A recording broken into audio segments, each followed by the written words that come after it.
চলে এসেছি নদী পাড়ে আকাশি বাড়ি গল্পের পঞ্চম পর্ব নিয়ে। গল্পটি যদি তোমাদের ভালো লেগে থাকে, লাইক, কমেন্ট এবং শেয়ার ও সাবস্ক্রাইব করার অনুরোধ রইল।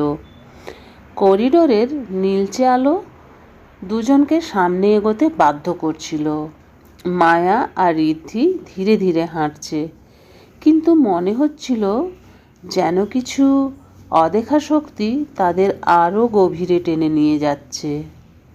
হঠাৎ সামনে থেমে গেল সেই ধোয়ার মূর্তি।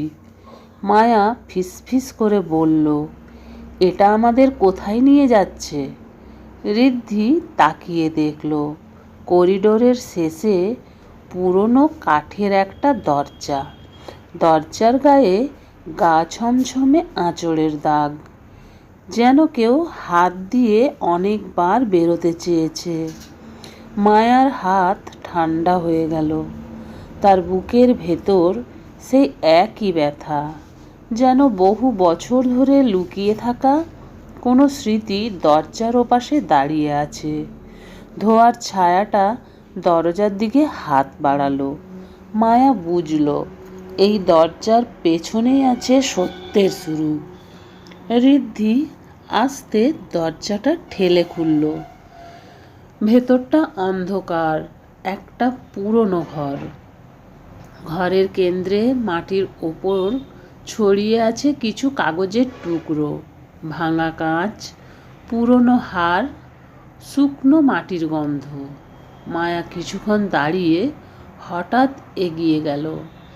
সে যেন কোনো অদৃশ্য টানে টেনে নেওয়া হচ্ছে।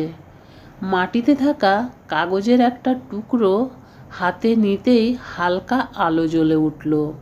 তাতে লেখা, আজ রাতেই আমি সব বলবো, তুমি আমাকে নিয়ে যাবে বাড়ি থেকে দূরে, ভয় থেকে দূরে। মায়ার চোখে জল চলে এলো।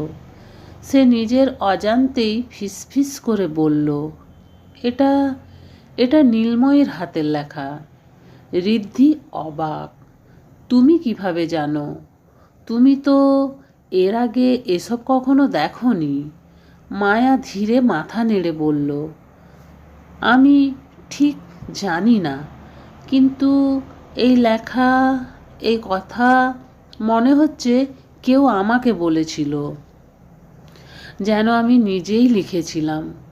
তখনই ঘরের ডান দিকে রাখা কাঠের আলমারিটা ধীরে ধীরে নিজে থেকেই খুলে গেল। ভেতর থেকে একটা জং ধরা ছোট্ট লোহার বাক্স বেরিয়ে এলো। বাক্সটা মায়ার পায়ের কাছে থেমে গেল। ঋদ্ধি নিচু হয়ে বাক্সটা খুলল। ভেতরে ছিল নীলময়ীর একটা পুরনো সাদা কালো ছবি, নীল রঙের শাড়ির আরেকটা ছেঁড়া অংশ, আর একটা ছোট্ট চিঠি, যেটা খুলতেই ভেতর থেকে শুকনো ফুল ঝরে পড়ল। চিঠির প্রথম লাইনটা পড়েই ঋদ্ধির গলা শুকিয়ে গেল। মায়া, আজ রাত যদি আমি ফিরে না আসি, যেন আমি তোমাকে দোষ দেব না, কারণ প্রতিশ্রুতিটা আমি রাখতে পারিনি। মায়া পাথরের মতো দাঁড়িয়ে রইল। তার হাত কাঁপছে। সে ছবিটা তুলে ধরল এবং তার নিঃশ্বাস আটকে গেল। ছবিতে থাকা সেই মেয়েটা নীলময়ী, আর তার ঠিক পাশে দাঁড়িয়ে আছে ঋদ্ধির ঠাকুরদা। ঋদ্ধি হতবাক, তার মুখ শুকিয়ে গেল। এটা এটা কিভাবে সম্ভব? আমার ঠাকুরদা তো বলেছিল তিনি কখনো এই বাড়ির কাছে আসেনি।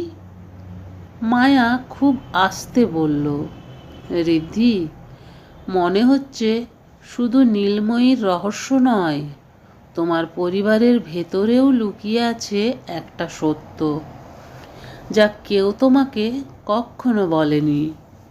ঘরের আলো হঠাৎ দপ দপ করে উঠল। ধোয়ার মূর্তিটা এবার একেবারে তাদের সামনে এসে দাঁড়ালো। কণ্ঠটা এবার আর ভৌতিক নয়, একটা ভাঙা মানুষের মতো কান্নামাখা স্বর। এবার সত্য জানার সময় হয়েছে। কারো প্রতিশ্রুতি ভাঙেনি, ভেঙেছে বিশ্বাস। এই গল্পটির পরবর্তী পর্ব আবারও নিয়ে আসব। গল্পটি যদি তোমাদের ভালো লেগে থাকে আমার চ্যানেলটিকে সাবস্ক্রাইব করে আমার চ্যানেলের পাশে থাকো।